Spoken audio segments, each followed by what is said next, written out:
the EntertainmentCareers.Net started out of, like I think all good businesses start out with the desire to solve a problem.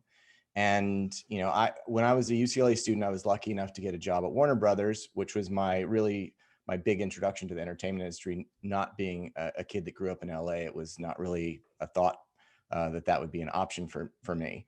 And so getting into Warner Brothers and seeing the industry allowed me to get in at a very good level. And I pursued my career in physical production in film and television. And my goal was to produce a feature film by the time I was 30. And so at that point, I was doing that. And the project took a little bit longer than I anticipated. I thought it was gonna take a year. It ended up taking 2 years. So on the last year, I had to, go back to work and finish the film. And it was in that process where, most of my contacts and most of my prior jobs were working on film sets and working on location, and me trying to shepherd the film into completion.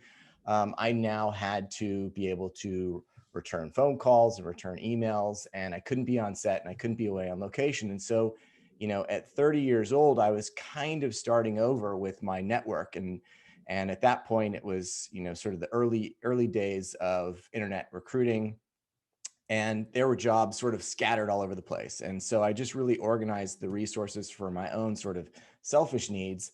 And then also me being someone from not LA, and everyone was always, anytime any friend or anyone that remotely knew me, they would call me and say, hey, my buddy wants to get in the film business. I gave him your phone number. And you have the same conversations over and over again.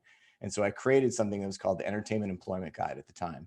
And it was basically like a how the industry actually works, how you think it works, with a list of the various things of what you wanted to do. To here's where all the jobs were at HBO. Here's where all the jobs were at Paramount. Here's where you have to sneak on the lot and go into this gate and, go into this building that literally had it on a bulletin board. And so it was really a collection of resources for myself and other people that were, sort of disconnected from the industry. And I was, for about 2 years, I was, pretending to be a producer and pretending to be an entrepreneur, and was having medium success with both. And so ultimately I decided about 2 years in to put full efforts and energies on EntertainmentCareers.Net, and launched it into what is probably more what you see today, which is more, we have, obviously one-stop shop for, darn near most everything out there that you would want to find that's entertainment, broadcast media, entertainment, sports. So it's our goal is to try and save people time.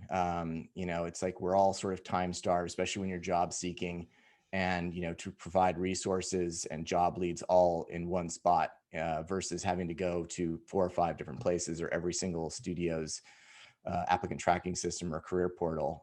So our ultimate objective is to help people find jobs that otherwise don't have mother, brother, sister, aunt, uncle in the industry, and to ideally save people time.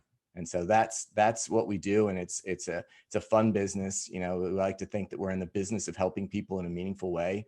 And with your class in the past, I've connected with a lot of the students and end up mentoring them one-on-one, and ideally helping them as much as we can, because we have a unique set of information. We see tens of thousands of success stories and hundreds of thousands of failure stories. And so being able to study both success and failure allows us to share information with UCLA students in particular. We don't share it with USC students. In order to shortcut people and allow them to save time in their quest to enter an industry that they more than likely don't have a good connection into, is why they end up coming to our door. But so it's it's a business, but it's like we look at it as part community service also, because a lot of most of our audience initially from a college age a lot of them are first generation college educated, first generation professionals. And so we study that life cycle and see where people succeed and where they fail, and ideally arm them with information ahead of time so we can, again, sort of shorten that onboarding process to success in finding that first job, or the internships in school and first job coming out of college.